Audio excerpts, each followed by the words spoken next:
மல்லி யானைக்கும் அடிசருக்கும் அப்படிங்கிற மாதிரி ராஜி எவ்வளோ திட்டம் போட்டு விஜயை ஜெயிலுக்கு அமிச்சு விஜயோட சொத்து எல்லாத்தையும் தான் பேரில் மாற்றலான்னு முடிவு பண்ணாங்க. ஆனால் அப்படி பிளான் பண்ண நம்ம ராஜியை நம்ம அன்னப்பொண்ணி ஈஸியாக முட்டாளாக்கி விஜய்கிட்ட ராஜுடைய உண்மையான முகத்திலேயே கிழிக்கிறாங்க. அது எப்படி அப்படின்னா, நம்ம அன்னப்பொண்ணி ரொம்ப கோவமாக ராஜி வீட்டுக்கு போகிறாங்க இல்லையா, போயிட்டு ராஜுக்கிட்ட இது மாதிரி நீ எதுக்காகடி இப்படி விஜய் தம்பியை பழிவாங்க துடிக்கிற, அவரோட சொத்தெல்லாம் உன் பேரில் மாற்றணும்னு நினைக்கிறியே, நீலாம் ஒரு மனுஷியா, அவர் உன்னை ஒரு அடுத்த அம்மாவாக தானே பார்க்குறாரு, உன்னை அக்காவை கூட பார்க்கல, அப்படி உன்னை அம்மாவாக மதிக்கிறாரு, உன்னை நம்புகிறாரு, ஆனால் நீனு அந்த நம்பிக்கையெல்லாம் கெடுக்க பார்க்குறியே, ஏன் இப்பெல்லாம் பண்ணுற அப்படின்னு பயங்கரமாக பேசுகிறாங்க அன்னப்பொண்ணி. அதெல்லாம் கேட்டு இருந்த ராஜி, என்ன அன்னப்பொண்ணி, மல்லி உன்ட்ட சொல்லிட்டாளா, எனக்கு தெரியும் மல்லி எல்லாத்தையும் உன்ட்ட சொல்லியிருப்பான்னு சொல்லிட்டு, அந்த மல்லிக்கு தான் வேலை பொழப்பு இல்லைனா நீ இதெல்லாம் ஒரு பொழப்புன்னு வந்து கேட்டுட்டு இருக்க பார்த்தியா, இப்போ என்ன பிரச்சனை உனக்கு, அவன் என் தம்பிகிட்ட இருக்க சொத்து எல்லாத்தையும் என் பேருக்கு நான் மாற்றிக்க ட்ரை பண்ணுறேன், இதில் என்ன இருக்குது துரோகமா, இதுக்கு பேர் துரோகம் இல்லை புரியுதா, எனக்கு அங்கே நிறைய பிஸ்னஸில் லாஸ் ஆகிடுச்சு, அந்த பிஸ்னஸ் என்னால் ரன் பண்ண முடியல, எனக்கு நிறைய பணம் தேவைப்படுது, அதுக்காக நான் என்ன பண்ணணும்னு தெரியலை, அதான் என் தம்பிகிட்ட இருக்கிற சொத்தையும் என் பேருக்கு மாற்றிக்கலான்னு முடிவு பண்ணிட்டேன், அதுக்காக தான் நான் வந்து திட்டம் போட்டு பேப்பரில் தப்பான ஒரு செய்தியை பரப்பி விட்டேன், அது மட்டும் இல்லாமல் என் தம்பி அக்கௌண்ட்டில் இருந்த எல்லா பணத்தையும் என் பேருக்கு தான் மாற்றிக்கிட்டேன், மாற்றினதுக்கப்புறம் தான் மேனேஜர்கிட்ட சொல்லி செக்கை நான் கலெக்ஷனில் போட சொன்னேன், செக்கு பவுன்ஸ் ஆனதுனால இன்வெஸ்டர்லாம் கோவப்பட்டாங்க, நான் தான் அவங்கள்ட்ட பேசி விஜய் மேலே கேஸும் கொடுக்க வச்சேன், இப்போது விஜய் வெளியே வர முடியாமல் இருக்கான் அப்படின்னா அதுக்கு காரணமே நான் தான், அது மட்டும் இல்லை நான் ஒரு குடவுனையும் நான் தான் எரித்தேன், இப்படி விஜயோட சொத்துக்காக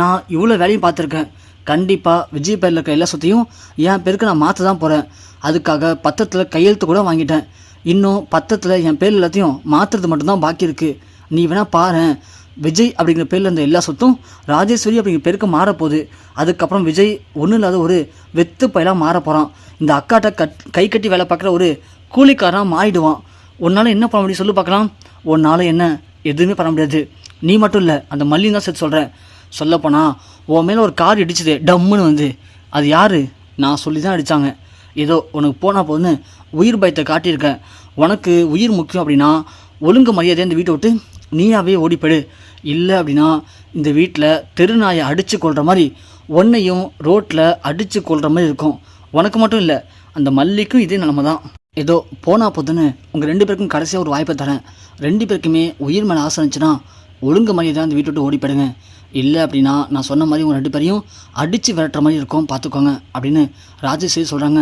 அன்னப்பொண்ணே, ராஜி நீ ரொம்ப ஓவராக ஆடிட்டுருக்க, நீ பண்ணுறது எல்லாமே உனக்கு கரெக்டாக நடக்குது, உனக்கு சாதகமாக இருக்குன்னு நீ ரொம்ப ஆடிட்டுருக்க, அதுக்குன்னு ஓவராக ஆடாத, கடவுள் எப்போதுமே கெட்டவங்களுக்கு கொடுத்துட்டே இருக்க மாட்டார், கடைசியில் ஒரு நாள் எல்லாத்தையும் பிடுங்கிடுவார், அப்படி பிடுங்கும்போது நீ நடுத்தில் வந்து நீ இப்போ சொன்னியே நாய் மாதிரின்னு, தெருநாயை விட நீ மோசமாக அடிபட்டு சாக போகிற, நீ வேணால் பாருடி, எங்களோட சாபத்தை கொட்டிக்கிறல நீ என்ன கதிக்கு ஆக போகிறன்னு மட்டும் பாரு அப்படின்னு இங்கே அன்னப்பொண்ணி பயங்கரமாக நம்ம ராஜேஸ்வரிக்கு சாபம் விடுறாங்க. ஒரு கட்டத்தில் ராஜேஸ்வரி கோவப்பட்டு, இங்கே பாரு, ஒரு நாள் என்ன பண்ணணுமோ பண்ணிக்கடி போடி, அதுக்குள்ளே நீ நினைக்கிறது மாதிரி எதுவுமே நடக்காது, எல்லாமே என் பிள்ளை சொத்தெல்லாம் மாற்றிக்கிட்டு அதுக்கப்புறம் என்ன பண்ண போகணும் மட்டும் நீ பாரு அப்படின்னு ராஜேஸ்வரி பேசுகிறது மட்டும் இல்லாமல் செக்யூரிட்டியை கூப்பிட்டு இந்த பொம்பளையை கழுத்தை பிடிச்சி வெளியே தள்ளி விட்டுரு, இதுக்கு மேலே இந்த பொம்பளை இந்த வீட்டுக்கு வந்தானா அவளை உள்ளே விட்டுறாதீங்க அப்படின்னு நம்ம ராஜேஸ்வரி சொல்கிறாங்க. உடனே செக்யூரிட்டியும் வாங்கம்மா கிளம்புங்கம்மா அப்படின்னு சொல்லி இழுத்துட்டு வெளியே வந்துடுறாங்க. அன்னப்பொண்ணி வெளியே வந்துட்டு, ராஜேஸ்வரி நீ வேணா பாடி, நீ என்ன கதிக்கு போகிற மட்டும் பாரு, நீ என்னையவே கழுத்தப்படி சொல்லி தள்ளுறல, உன்னை என்ன பண்ண மட்டும் பாடி, நான் உன்னை கண்டிப்பாக உன் உண்மையான முகத்திலே கிழிச்சு உன்னை இதே மாதிரி அசிங்கப்படுத்தி இந்த வீட்டை விட்டு வெளியே அனுப்பாமல் நான் விட மாட்டேன்டி அப்படின்னு நம்ம அன்னப்பொண்ணி கோபமாக வெளியே வராங்க. வெளியே வந்ததுக்கப்புறமா அன்னப்பொண்ணிக்கு என்ன பண்ணுறதுன்னு தெரில, பயங்கரமாக ஃபீல் பண்ணுறாங்க அன்னப்பொண்ணி. உடனே மல்லி வந்துடுறாங்க. பெரியம்மா என்னாச்சு பெரியம்மா, நான் தாங்க போகாதீங்க அவ்வளோதான் சொன்னால, என் பேச்சு கேட்காம நீங்கள் பட்டு போனீங்களே, என்னாச்சு பெரியம்மா இப்போது அப்படின்னு சொல்ல, இல்லை மல்லி, அவள் என்கிட்டயே அப்படி தாண்டி பேசுகிறா, ரொம்ப திமிராக பேசுகிறா, அவளை அடைக்கிறதுக்கு ஆளுகள்னு ரொம்ப நம்பிக்கையாக இருக்கா, அதுவும் விஜய் தம்பியோட எல்லா சொத்தையும் அவன் பேருக்கு மாற்றத்துக்கான ஏற்பாடெல்லாம் பண்ணிகிட்ருக்கலாம், கூட சீக்கிரமே எல்லா சொத்தையும் அவள் பேருக்கு மாற்றிடுவாளாம், மாற்றதுக்கு அப்புறம் தான் விஜய் தம்பியை வெளியே கொண்டு வருவாளாம் அவள், அது வரைக்கும் விஜய் தம்பி உள்ளே தான் இருக்கணும், உங்கள் 2 பேருக்கும் உயிர் மேலே பயம் இருந்துச்சுன்னா ஒழுங்கு மரியாதையாக இந்த வீட்டை விட்டு ஓடிப்படுங்க அப்படின்னு நமக்கே அவள் பயத்தை உண்டு பண்ணுறா. மல்லி இவள் என்ன பண்ணலாம், சதிகாரி மோசக்காரி, நல்லா இருப்பாளா இவ, நாசமாக தான் போவா அப்படின்னு அன்னப்பொண்ணி சபதம் விடுறாங்க. சபதமும் சாபமும் சேர்த்து விடுறாங்க. அது இப்போதைக்கு மல்லி சொல்கிறாங்க, விடுங்க பெரியம்மா, நீங்கள் விட சாபம் அவளை எதுவும் பண்ணாது. ஏன்னா அந்த கடவுள் அவருக்கு தான் துணையாக இருக்கார். அதனால தான் அவள் பண்ணுற எந்த ஒரு திட்டுத்தனமும் வெளியே வராமல் இருக்குது அப்படின்னு மல்லியும் ஃபீல் பண்ணி ஆதங்கத்தில் பேசுகிறாங்க. சரி வாங்க பெரியம்மா நம்ம கிளம்பலாம் அப்படின்னு சொல்லும்போது கரெக்டாக வெண்பா ஓடி வராங்க. மல்லிமா மல்லிமா எங்கே போகிறீங்க, நில்லுங்க மல்லிமா அப்படின்னு. உடனே நம்ம மல்லி திரும்பி பார்க்குறாங்க. வெண்பா பார்த்ததும் வெண்பா அப்படின்னு ஓடி போய் கட்டி பிடிச்சிக்கிறாங்க. கட்டி பிடிச்சி முத்தம் கொடுக்குறாங்க. என்னாச்சு வெண்பா குட்டி, சாப்பிட்டியா? மல்லி மேலே கோவம் இல்லைல்ல, கொஞ்சம் பார்த்துருமானின்னு நான் உங்கள் டாடாவை எப்படியாவது வெளியே கொண்டு வரத்துக்கு ஏற்பாடுகளை பண்ணிகிட்டு இருக்கேன். தெரியும் மல்லிமா, நீங்கள் அதை தான் பண்ணுவீங்கன்னு சொல்லிட்டு அதுக்காக தான் நான் இப்போ ஓடி வந்தேன். சொல்லு வெண்பா குட்டி, இந்த ஃபோனில் இருக்க வீடியோ கொஞ்சம் பாருங்களேன். இதை பார்த்தீங்கன்னா கண்டிப்பாக டாடாவை வெளியே கொண்டு வரதுக்கு உங்களுக்கு ஒரு வழி கிடைக்கும் அப்படின்னு சொல்கிறாங்க. என்ன வெண்பா சொல்கிறேன், இந்த வீடியோவில் அப்படி என்ன இருக்குது காட்டு பார்க்கலாம் அப்படின்னு ஓப்பன் பண்ணி பார்க்குறாங்க. பார்த்தா நம்ம அண்ணன் பண்ணி உள்ளே வந்ததும் ராஜேஸ்வரி கழுத்தை பிடிச்சாங்க இல்லையா, அதை பார்த்து வெண்பா பயந்து போயிட்டு அதை அப்படியே வீடியோ எடுத்திருக்காங்க. அதுக்கப்புறமா நம்ம ராஜேஸ்வரி கையை எடுத்து விட்டுட்டு அன்னபூர்ணிக்கிட்ட, நான் தான் விஜயை இப்படி பண்ணேன், அவர் சொத்துக்கு ஆசைப்பட்டு தான் இப்படி பண்ணேன். அந்த ஆரம்பத்தில் சொன்னார் இல்லையா, நான் பேப்பரில் தப்பான செய்தி கொடுத்தது, அது மூலிமா உங்கள் கம்பெனி அக்கௌண்ட்டில் பணத்தை எடுத்தது, செக்கு பவுன்ஸ் ஆனது, இது எல்லாத்தையும் பண்ணது நான் தான் இப்படி பண்ணினேன் அப்படின்னு ராஜேஸ்வரி தான் வாயால் சொன்ன எல்லாத்தையும் நம்ம வெண்பா குட்டி அழகாக வீடியோ எடுத்திருக்காங்க. அதை காட்டவும் இங்கே 2 பேருக்கும் செம சந்தோஷம். வெண்பா இது போதுமா அப்படின்னு சொல்லி மல்லி கட்டுப்பிடிச்சி முத்த கொடுக்குறாங்க. இந்த ஒரு வீடியோ போதும். விஜய் இது வரைக்கும் தான் அக்கா மேலே எந்த ஒரு பழி சொன்னாலும் நம்ப மாட்டார். ஏன்னா என் அக்கா தன மாதிரியே ரொம்ப உண்மையானவங்க, நம்பிக்கையானவங்க அப்படின்னு விஜய் நினச்சிட்ருக்காரு. ஆனால் அது எல்லாமே பொய் அப்படிங்கிறத இன்றைக்கி நான் நிரூபிக்கிறேன் அப்படின்னு அன்னபொன்னி, வெண்பா, மல்லி 3 பேரும் கிளம்பி ஜெயிலுக்கு போகிறாங்க. ஜெயிலுக்கு போகும்போது இங்கே மல்லியை பார்த்ததும் நம்ம விஜய் திரும்பிக்கிறாரு. அதுக்கப்புறம் வெண்பா கூப்பிட்றாங்க. வெண்பாடி கோல் கட்டதும் விஜய் டக்குன்னு குனிஞ்சு பார்க்குறாரு.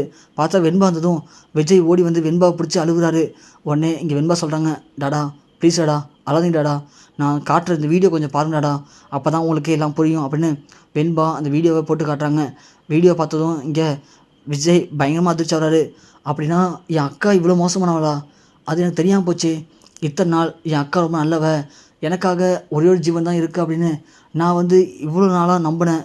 ஆனால் என் அக்கா எனக்கு இம்புட்டு போய் துரோகத்தை பண்ணோன்னு சொல்லி சத்தியமாக நினச்சிட்டு பார்க்கல. ச்சே, அவளை அக்கான்னு சொல்கிறது எனக்கு ரொம்ப அசிங்கமாக இருக்குது. அக்காவாக இருக்கிறதுக்கு அவளுக்கு எந்த ஒரு தகுதியும் இல்லை அப்படின்னு விஜய் பயங்கரமாக திட்டுறாரு. திட்டுனது மட்டும் இல்லாமல், வெண்பா என்னை மன்னிச்சிடுமா, நீயே பலமுறை சொல்லியிருக்க மல்லிமா ரொம்ப நல்லவங்கன்னு, ஆனால் நான் தான் அதை நம்பவே இல்லை. மல்லியை பலமுறை கஷ்டப்படுத்தியிருக்கேன். எத்தனையோ முறை எங்கள் அக்கா பேச்சை கேட்டு மல்லியை வீட்டு தோட்டத்துக்கெலாம் முடிவு பண்ணியிருக்கேன். ஆனால் மல்லி இது வரைக்கும் நம்ம மேலே எந்த ஒரு கோபத்தையும் காட்டலை. நாம் எவ்வளோ அடித்தாலும் மல்லி நமக்காக நம்ம கூடவே இருந்திருக்கா. உண்மையிலேயே மல்லி எனக்கு மனைவியாகவும் உனக்கு அம்மாவும் கிடைக்கிறதுக்கு நாம் கொடுத்து வச்சுருக்கணும். என்னை மன்னிச்சிரு மல்லி அப்படின்னு விஜய் மனமுருகி மல்லிக்கிட்ட மன்னிப்பு கேட்குறாங்க. நம்ம மல்லி ஒன்றே, இல்லை விஜய், இது மன்னிப்பு கேட்கவோ மன்னிக்கிறதுக்கான நேரமோ இல்லை.